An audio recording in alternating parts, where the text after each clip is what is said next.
What's going on, Imperials? It's Emperor Cubone here. Despite the feeling that Pokémon has remained stagnant over the years, they have slowly been introducing new aspects into the series that fans have been asking for, like the whole open world in general, or the recent Legends ZA using real-time combat, which is something completely different to how they've always done it. So Pokémon can update things given enough time, even if it is a few generations too late. However, I think there are still a few things in the realm of Pokémon that people occasionally ask for the developers to change that I think would be out of the bounds of possibility to introduce at any time given the nature of the series. So let's look through what I believe to be some of the least likely renovations to ever come to the Pokémon games, starting with taking away version exclusives. Every now and then you will have a standalone game like Legends ZA, however the big tentpole generation-defining new region system sellers will most assuredly always come in a pair to tout the two different versions. The most common complaint for this is that it means that you can't catch all of the Pokémon because some of them are locked behind the opposite version. And while this is true, it's an intentional design feature, not a bug, just the same way that you only pick one of the starters. Satoshi Tajiri wanted kids to interact with each other in real life over the games, so the whole point was to force players to talk to each other and say, "Hey, can I trade you a Lotad for a C-Dot? That seems fair, doesn't it?" So that connectivity is the #1 reason multiple versions are here to stay. But while other differences besides just the Pokémon between versions can often be underwhelming, sometimes they're actually important for thematic purposes, like how Sun and Moon have a full 12-hour time discrepancy so that one version is day while the other is at night,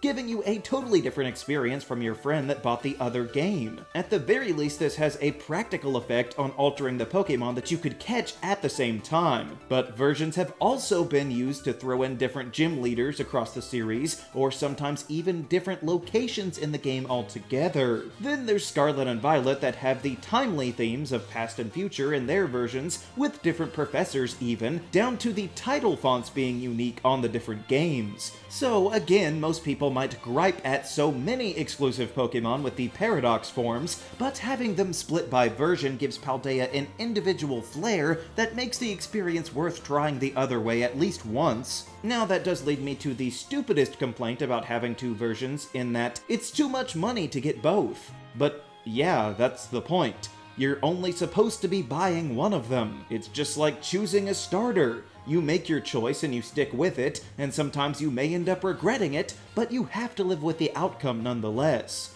Nobody's forcing you to buy both versions. You commit to the one that you like the most, and then you look down on anyone who bought the wrong one. That's just the way that it's always been. Then you can find the opposite version secondhand years later, or maybe borrow a copy of the game from a friend to test out those differences. But if you're willingly shilling out store shelf prices for both versions, and then even third versions or DLC on top of that, while at the same time complaining that the company is too greedy, then that's on you. Although borrowing the game brings me to the second point that's highly requested but never likely to happen in Pokémon, which is multiple save files. This has been a constant request from fans, and it's easy to see why. Some people always want to start a new journey over and experience a whole new team of Pokémon along the way. Like me, because I certainly love trying out alternate team configurations, but each Pokémon game only allows you a single save file, so you would either have to find a new copy of the game or transfer over all of your beloved Pokémon to a friend and then start from scratch. So wanting multiple save files was totally understandable and not remotely impossible because other Nintendo games do it all the time.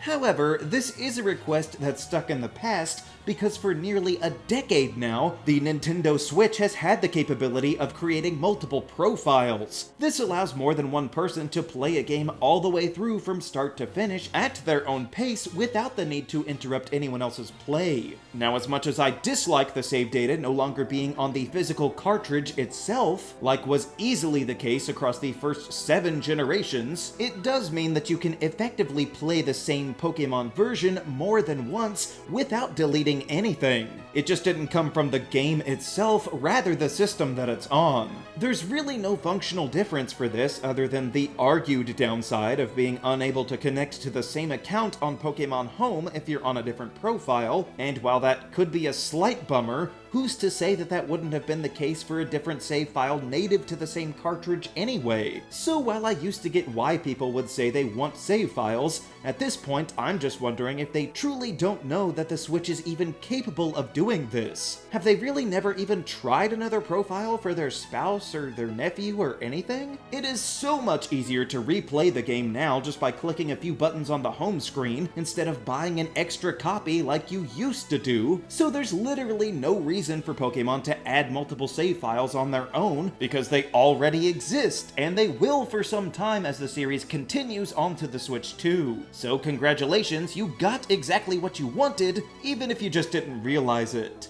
There are of course other aspects of Pokémon that people would like to see changed, like maybe a stable frame rate or having assets load in before they're in visual range.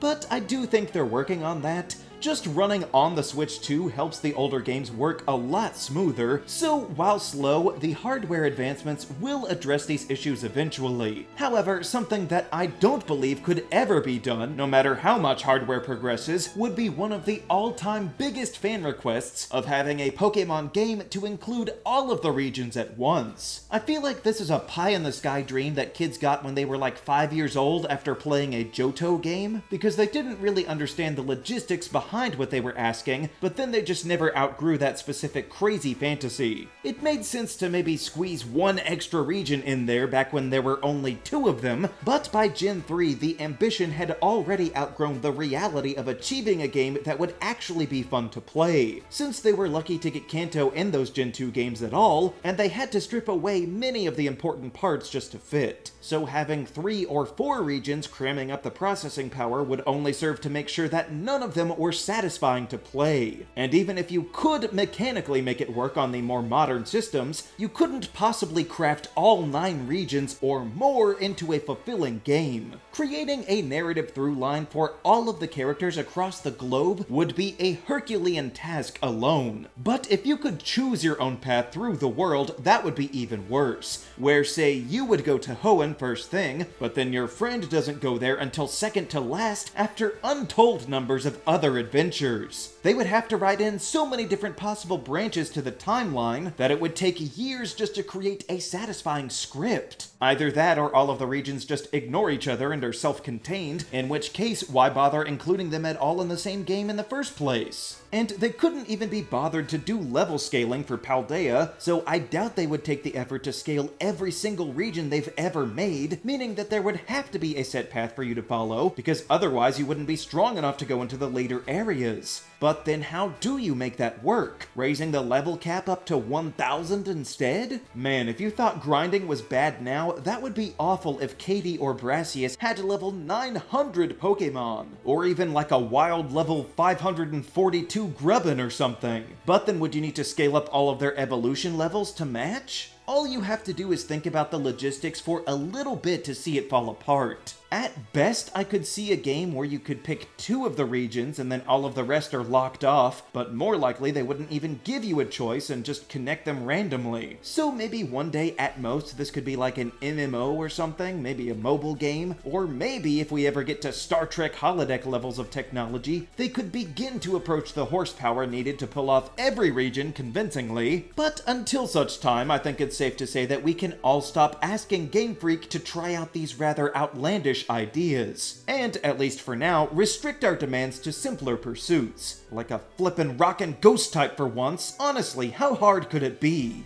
But what are the biggest requests that you think can be safely ignored by Pokémon? Let me know down in the comments. Also be sure to leave a like, share this video, and subscribe so that you too can become an Imperial today. And until next time, stay grounded!